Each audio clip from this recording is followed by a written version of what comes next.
Ben écoutez, je n'ai pas choisi. J'ai été divinement appelé à mettre mes compétences au service des victimes des banques en faillite, au service des épargnants dont les dépôts confiés aux banques et microfinances en faillite, dont en liquidation, avaient été distraits. Enfin, il fallait que les épargnants rentrent en possession de leurs dépôts confiés aux banques en liquidation. Cofines, l'affaire Cofines m'a été donnée comme cobaye pour mener cette activité-là. Donc j'ai été divinement appelé le 28 novembre 2011, alors que Cofines avait fermé, je crois, 8 ou 10 mois plus tôt. Alors, depuis lors, je mène le combat pour que les épargnants rentrent en possession de leurs dépôts déposés dans les banques, confiés aux banques et microfinances en liquidation. Mais je n'ai pas, pendant tout ça, je ne me suis pas limité à cela, parce qu'une banque ferme et que les épargnants se retrouvent aux abois, c'est qu'il y a eu nécessairement des problèmes qu'il aurait fallu chercher à prévenir, que d'attendre que les banques ferment pour qu'on court après ce qui liquide, pour essayer de récupérer encore le peu qu'il y a. Donc voilà à peu près le contexte dans lequel j'ai été appelé au service des épargnants victimes des banques en liquidation. Écoutez, un peu comme je l'ai dit, le cas Cofines revient, il m'a servi de fil conducteur pour découvrir en réalité les mots qui font fermer nos banques et microfinances. Donc, si j'ai su commencer par les épargnants qui souffraient et qu'il fallait que je vole à leur secours, je ne me suis pas attardé, je ne suis pas resté sur ce seul chapitre-là. Il y a eu d'autres chantiers importants qui m'ont interpellé par la suite, parce qu'en 2014, par exemple, mars 2014, je découvrais que 5 banques classiques étaient en faillite au Cameroun et auraient même dû être mises en liquidation. Ce chantier m'a pris autour de 2 ans de travail pour comprendre ce qu'il fallait faire, en tout cas ce qui n'allait pas et ce qu'il fallait faire. En 2016, en août 2016, je découvrais qu'il y avait une menace de dévaluation du franc CFA. Il y avait une crise des devises. Bon, quand j'en avais parlé en août 2016, les gens ne me croyaient pas du tout. Bon, mais c'est officiel, 1 an plus tard que les gens s'en sont rendus compte, au moins 6 mois plus tard que les gens s'en sont rendus compte. Ce chapitre m'a pris 1 an et demi à peu près. Et en fin 2017, j'ai découvert que notre système bancaire était en sous-activité.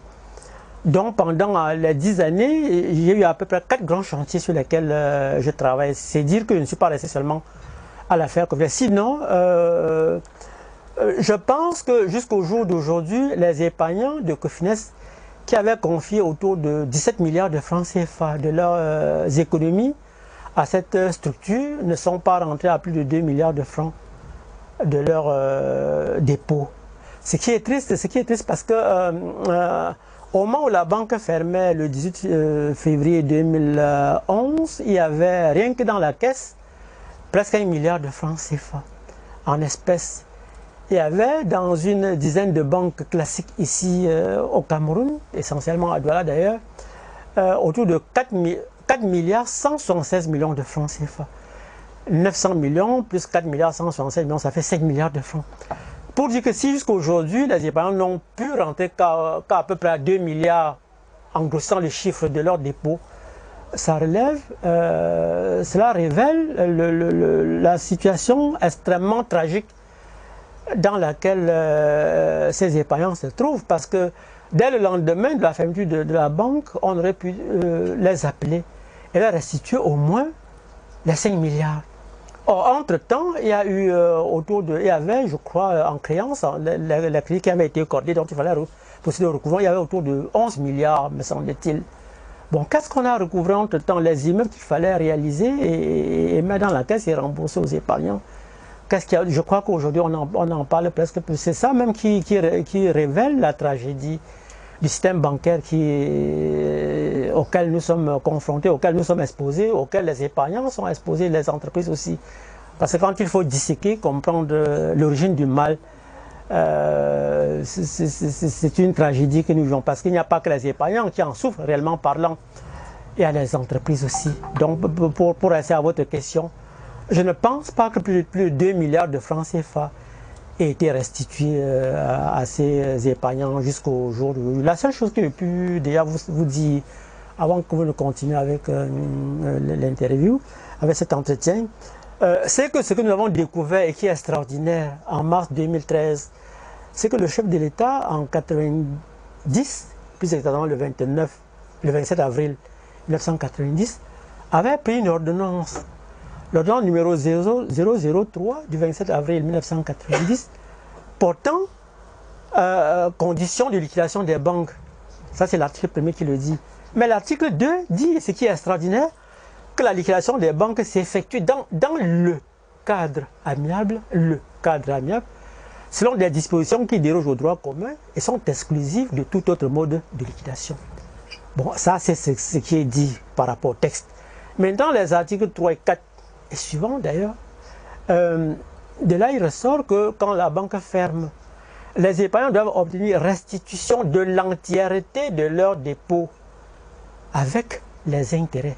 Et ça, pour moi, qui ai été appelé à assister ces épargnants dans leur quête de justice, c'est extraordinaire, c'est divin, parce que je dis, si le président Biya a rendu une telle ordonnance, il faut que le peuple continue à croire que cette ordonnance sera mise en exécution et que chacun rentrera dans ses fonds. Bien évidemment, le préjudice subi ne pourra pas être entièrement réparé, parce que quand vous confiez vos dépôts à la banque, c'est à charge à la structure qui reçoit vos dépôts de vous le restituer à la demande, à la première demande. Or, quand vous avez économisé, vous avez épargné auprès d'une banque, vous avez généralement beaucoup de projets par rapport à vos épargnes.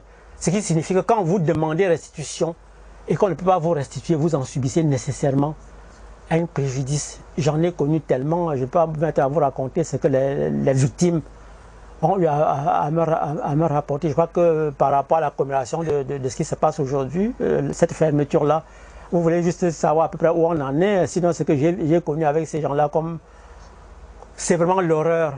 On ne va pas s'attarder là-dessus. Donc, je crois que en dehors de quelques, on doit avoir restitué chiffre officiel autour de 1 milliard 6.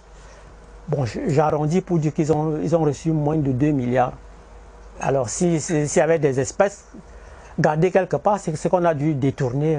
On a géré comme la mafia, c'est bien fonctionné dans notre pays. Ça s'est donc passé comme ça.